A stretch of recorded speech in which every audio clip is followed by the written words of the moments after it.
Okay, good morning, dear students. So, in our last class, I have already mentioned you to do four problems as homework, and the last one, that is a practical problem 19, that is to calculate the operating ratio. That was our topic for the last video, calculation of operating ratio. Operating ratio formula, as you know, it is cost of goods sold plus operating expenses by net sales into 100. So the problem is sales 1 lakh, expressed in lakhs. So this is 17,874 lakhs. Okay, so we have sales return. So sales return have to be deducted from this in order to get the net sales. That is the denominator of the problem. And then other income, no need to take this because this is a non-operating income. There is no need to consider it for the problem. Cost of sales, that is cost of goods sold, 15,440 lakhs.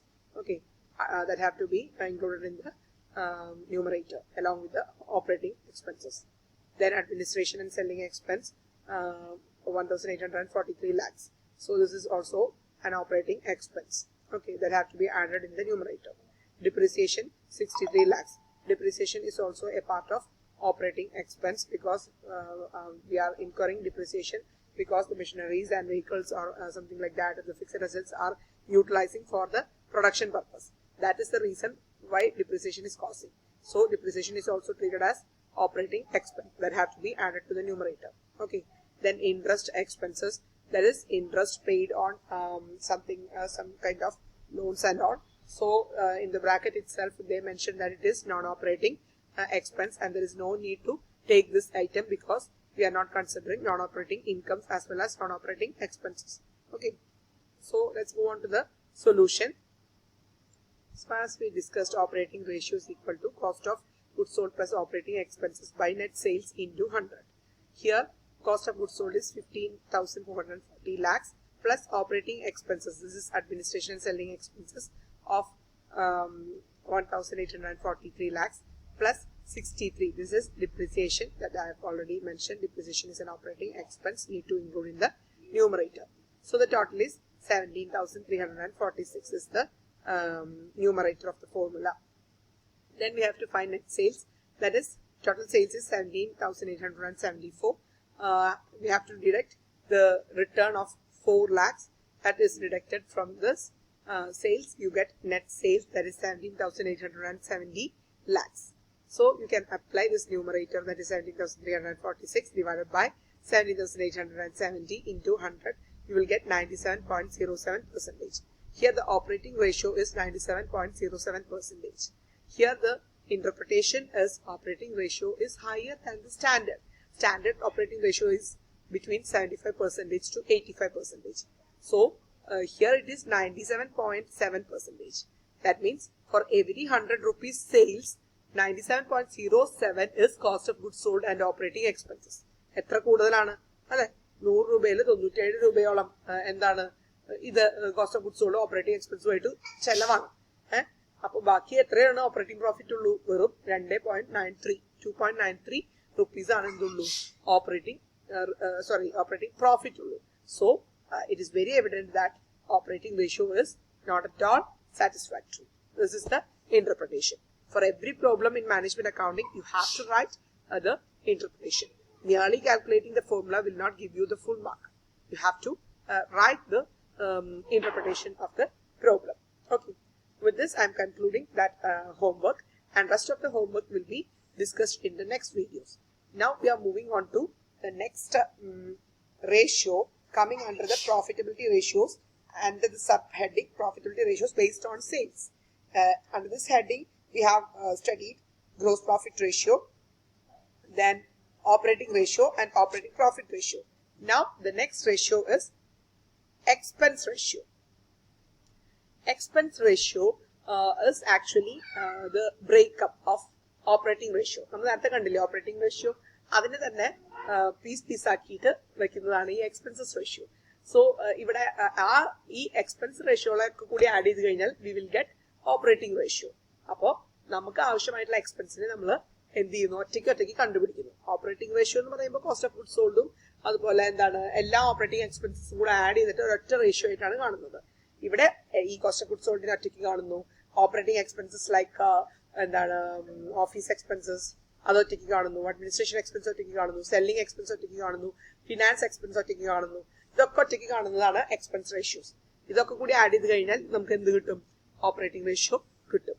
And this expense ratio shows the relationship between various expenses and net sales. എല്ലാ ഫോർമുലയിലും net sales തന്നെയാണ് denominator ആയിട്ട് വരുന്നത്. Okay, so first one cost of goods sold ratio, simple. Cost of goods sold divided by net sales into 100. Office and administration expense ratio എന്താണ്? Office and administration expenses divided by net sales into 100. Selling and distribution expense ratio and the selling and distribution expense by net sales into 100. Finance expense ratio എന്താണ്? ഓരോ എക്സ്പെൻസിനെ split ചെയ്ത് എഴുതി. Finance expense divided by net sales into 100. What is the significance of this ratio? It will help to know whether the expense are increasing or decreasing or remaining constant. നമ്മൾ operating ratio കാണുമ്പോൾ മൊത്തത്തിൽ എല്ലാ operating എക്സ്പെൻസസും കൂടിയോ കുറഞ്ഞോ എന്നൊക്കെ മനസ്സിലാക്കാൻ പറ്റുള്ളൂ. ഇത് കാണുമ്പോൾ നമുക്ക് ഓരോ എക്സ്പെൻസ് ഇതിൽ ഓപ്പറേറ്റിംഗ് റേഷ്യോ കൂടി. നേരത്തെ പ്രോബ്ലത്തിൽ 97.07 ആയല്ലോ. അപ്പോ അത് വളരെ കൂടുതലാണ്. സോ അത് എന്തുകൊണ്ട്, എന്ത് കാരണം കൊണ്ട്, ഏത് എക്സ്പെൻസ് കൂടിയതിന്റെ പേരിലാണ് അത് കൂടിയത്? അത് ഓഫീസ് എക്സ്പെൻസ് കൂടിയതുകൊണ്ടാണോ, കോസ്റ്റ് ഓഫ് ഗുഡ്സ് സോൾഡ് കൂടിയതുകൊണ്ടാണോ, സെല്ലിംഗ് ആൻഡ് ഡിസ്ട്രിബ്യൂഷൻ കൂടിയതുകൊണ്ടാണോ, ഫിനാൻസ് എക്സ്പെൻസ് കൂടുതലുണ്ടോ? അപ്പൊ ഏത് കൂടിയത് കൊണ്ടാണ് നമ്മുടെ ഓപ്പറേറ്റിംഗ് റേഷ്യോ കൂടിയത് എന്ന് കണ്ടുപിടിക്കാനായിട്ട് നമുക്ക് ഇങ്ങനെ സെപ്പറേറ്റ് എക്സ്പെൻസ് റേഷ്യോസ് തന്നെ കണ്ടുപിടിക്കണം. Okay, for that we are calculating this expense ratios. Next അടുത്തത് ഇതിന്റെ ബേസ് ചെയ്തിട്ട് പ്രോബ്ലംസ് ഒന്നുമില്ല. നമുക്ക് ഈ എസ് എ ടൈപ്പ് പ്രോബ്ലംസ് വരുമ്പോൾ ഈ എല്ലാ റേഷ്യോസും പല നമ്മൾ ഇതുവരെ പഠിച്ചു പോയ എല്ലാ റേഷ്യോസും കൂടെ ഉപയോഗിക്കാനായിട്ടുള്ള ഒരു സാഹചര്യം വരും. അവിടെയൊക്കെയാണ് ഇത് അപ്ലൈ ചെയ്യേണ്ടതായിട്ട് വരുള്ളൂ. ഓക്കെ, അപ്പൊ ഇതെന്താണെന്ന് നിങ്ങൾക്ക് സിമ്പിൾ ആയതുകൊണ്ട് തന്നെ മനസ്സിലായിട്ടുണ്ടാവും. And next is net profit ratio ആണ്. നെറ്റ് പ്രോഫിറ്റ് റേഷ്യോ എന്ന് പറഞ്ഞു കഴിഞ്ഞാൽ അപ്പൊ നമ്മള് ഈ പ്രോഫിറ്റബിലിറ്റി റേഷ്യോസ് ബേസ്ഡ് ഓൺ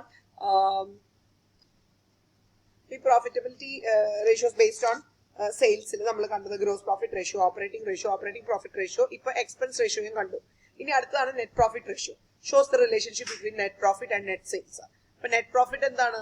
നമുക്കറിയാം, ബാലൻസ് ഷീറ്റ് അക്കൗണ്ടിന്റെ പ്രോഫിറ്റ് ആൻഡ് ലോസ് അക്കൗണ്ടിന്റെ ബാലൻസിനെയാണ് നമ്മൾ നെറ്റ് പ്രോഫിറ്റ് എന്ന് പറയുന്നത്. Okay, so this shows the relationship between net profit and net sales.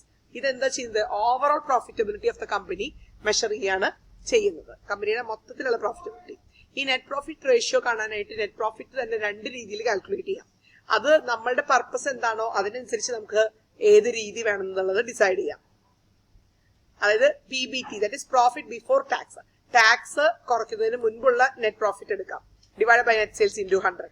അല്ലെങ്കിൽ എന്താണ്? Or PAT, that is profit after tax, tax കുറച്ചതിന് ശേഷമുള്ള പ്രോഫിറ്റ് എടുക്കാം, that divided by net sales into 100. ഇതിൽ ഏത് ഫോർമുല വേണമെങ്കിൽ നമുക്ക് യൂസ് ചെയ്യാം.